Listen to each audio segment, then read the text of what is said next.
महाभारत युद्ध के समय इतनी बड़ी विशाल सेना का भोजन कौन बनाता था। सवाल कई उठते हैं, जैसे कि कौरव सेना और पांडव सेना का भोजन कौन बनाता होगा। आज जानेंगे महाभारत की कहानी कई रोचक कहानियों से भरी हुई है, जिसमें एक और रहस्य भरी बात को इतने लाखों लोगों का खाना कैसे बनता था, कहाँ बनता था और क्या बनता था, और इतने लोगों का खाना कौन बनाता था। क्या पांडव और कौरव का खाना एक ही रसोई में बनता था या अलग अलग, यह भी जानोगे तो दंग रह जाओगे। आप सभी लोग जानते हैं कि यह युद्ध कौरव और पांडव दो चचेरे भाइयों के बीच लड़ा गया था।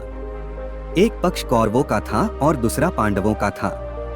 ज्यादातर हम सभी ने कभी भी यह जानने की कभी कोशिश नहीं की महाभारत के इस युद्ध में आखिर सभी योद्धा खाते क्या थे। क्या उन्हें समय पर सही भोजन मिल पाता था, और इतनी विशाल सेना का भोजन कैसे बनता और कौन बनाता था और कैसे बनता था। इन सभी सवालों के जवाब आज आपको मिलने वाले हैं। एक अंदाज के अनुसार महाभारत में कम से कम 1 करोड़ सैनिकों ने भाग लिया था। यह सुनकर सबके मन में यह सवाल आता है कि इतनी विशाल सेना के भोजन की व्यवस्था कैसे होती होगी, और इस युद्ध के वक्त भोजन कैसे और कौन बनाता होगा। सबसे बड़ा सवाल तो यह है कि हर दिन हजारों की संख्या में लोग मारे जाते थे, तो फिर शाम का खाना किस हिसाब से बनता होगा। क्या खाना कभी कम या ज्यादा बनता था या बराबर। अगर यह सब सोचे तो यह कितना मुश्किल काम था। फिर भी महाभारत ग्रंथ की माने तो सबसे बड़ी विशेषता यह रही थी कि किसी भी दिन भोजन व्यर्थ नहीं जाता था, और न ही भोजन कभी कम पड़ता था।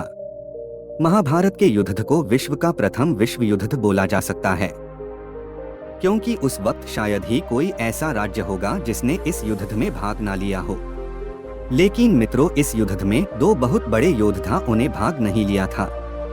एक थे भगवान श्री कृष्ण के बड़े भाई बलराम, दूसरे थे उनके साले यानी कि रुक्मणी के भाई रुक्मी।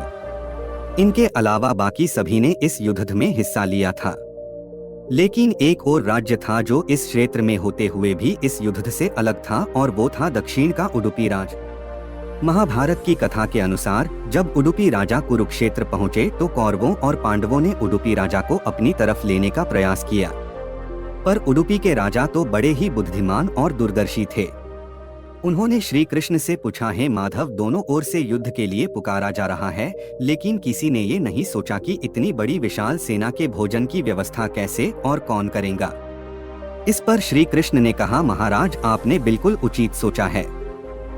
आपकी इस बात को छेड़ने का मुझे प्रतीत होता है। क्या आपके पास इसकी कोई योजना है? अगर ऐसा है तो कृपा करके बताएं। इस पर उडुपी नरेश ने कहा, हे वासुदेव, ये सत्य है, भाइयों के बीच हो रहे इस युद्ध को मैं उचित नहीं मानता। इसी कारण इस युद्ध में भाग लेने की मैं इच्छा भी नहीं करता, किंतु यह युद्ध अब टाला भी नहीं जा सकता। इसी कारण मेरी इच्छा है कि मैं अपनी पूरी सेना के साथ यहाँ उपस्थित समस्त सेनाओं के भोजन का प्रबंध करूँ। इस पर श्री कृष्ण ने हर्षित होते हुए कहा, महाराज, आपका विचार बड़ा उत्तम है। इस युद्ध में लगभग 1 करोड़ योद्धा भाग लेंगे। अगर आप जैसे कुशल राजा उनके भोजन के प्रबंधन को देखेंगा तो हम उस ओर से निश्चिंत ही रहेंगे। वैसे भी मैं जानता हूं कि सागर जितनी इस विशाल सेना के भोजन का प्रबंध करना आपके और भीमसेन के अतिरिक्त और किसी के बस की बात नहीं है। भीमसेन इस युद्ध से विरक्त हो नहीं सकते, इसीलिए मेरी आपसे प्रार्थना है कि आप अपनी सेना सहित दोनों ओर से सेना के भोजन का भार संभालिए। इस प्रकार उडुपी के महाराज ने सेना के भोजन का प्रभार संभाला। पहले दिन उपस्थित सभी योद्धाओं के लिए भोजन का प्रबंध किया गया। उनकी कुशलता ऐसी थी कि दिन के अंत एक दाना अन्न का भी बर्बाद नहीं होता था। जैसे जैसे दिन बीतते गए योद्धाओं की संख्या भी कम होती गई। दोनों ओर के योद्धा ये देखकर आश्चर्यचकित रहे जाते थे कि हर दिन के अंत उडुपी नरेश केवल उतने ही लोगों का भोजन बनवाते हैं जितने वास्तव में उपस्थित रहते हैं। कभी भोजन ना कम ना ज्यादा पड़ता था। कुछ दिन तो किसी को समझ नहीं आया कि आखिर उन्हें ये कैसे पता चल जाता है कि आज कितने योद्धा मृत्यु को प्राप्त होंगे, ताकि उस आधार पर वह भोजन की व्यवस्था कर सके।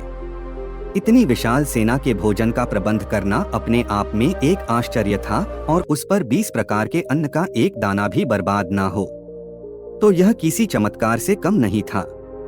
अतः युद्ध समाप्त हुआ और पांडवों की विजय हुई।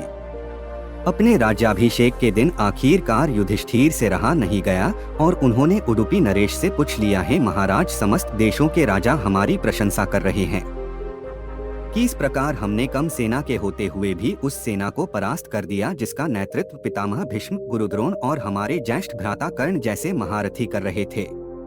परंतु मुझे लगता है कि सबसे अधिक प्रशंसा के पात्र आप हैं, जिन्होंने न केवल इतनी विशाल सेना के लिए भोजन का प्रबंध किया और ऐसा प्रबंध किया कि एक दाना भी अन्न का व्यर्थ नहीं हो पाया और न कभी कोई योद्धा भोजन से वंचित रहा। आज मैं आपसे इस कुशलता का रहस्य जानना चाहता हूँ। इस पर उडुपी नरेश ने हंसते हुए कहा, सम्राट आपने इस युद्ध में जो विजय पाई है उसका श्रेय किसे देंगे? इस पर युधिष्ठिर ने कहा, श्री कृष्ण के अतिरिक्त इसका श्रेय और किसी को नहीं दिया जा सकता। नरेश, अगर वे ना होते तो कौरव सेना को परास्त करना असंभव था और संभवतः हम इस युद्ध में पराजय का सामना कर रहे होते।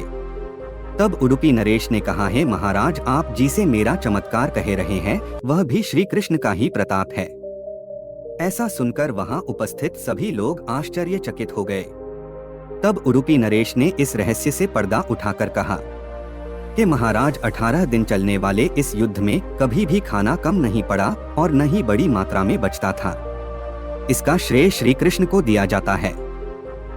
इस बारे में पहली यह कि हर दिन शाम को जब श्री कृष्ण भोजन करते थे तब भोजन के निवाले से उन्हें पता चल जाता था कि कल कितने लोग काल के गाल में जाने वाले हैं, यानी मरने वाले हैं। इसी से अंदाज लगाकर दूसरे दिन का भोजन तैयार होता था। इसीलिए भोजन सही मात्रा में बनता था, ना कम ना ज्यादा।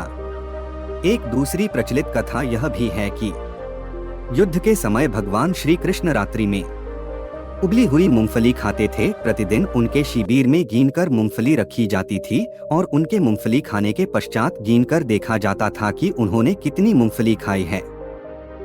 वो इतनी मूंगफली खाते थे, उनसे ठीक 1000 गुना सैनिक अगले दिन युद्ध में मारे जाते थे। अगर वे 50 मूंगफली खाते थे तो समझा जाता था कि अगले दिन 50,000 योद्धा युद्ध में मारे जाएंगे और मैं उसी अनुपात में अगले दिन भोजन कम बनाता था। यही कारण था कि कभी भी भोजन व्यर्थ नहीं हुआ। यह कथा महाभारत की सबसे दुर्लभ कथाओं में से एक है। कर्नाटक के उडुपी जिले में स्थित कृष्ण मठ में यह कथा हमेशा सुनाई जाती है। ऐसा माना जाता है कि इस मठ की स्थापना उडुपी के सम्राट के द्वारा ही की गई थी। दोस्तों, महाभारत में ऐसी कई कहानियां छिपी हुई हैं जिसे हम आपको बताते रहेंगे। ऐसी रोचक तथ्य भरी बातें जानने के लिए हमारी चैनल को सब्सक्राइब कीजिए। धन्यवाद।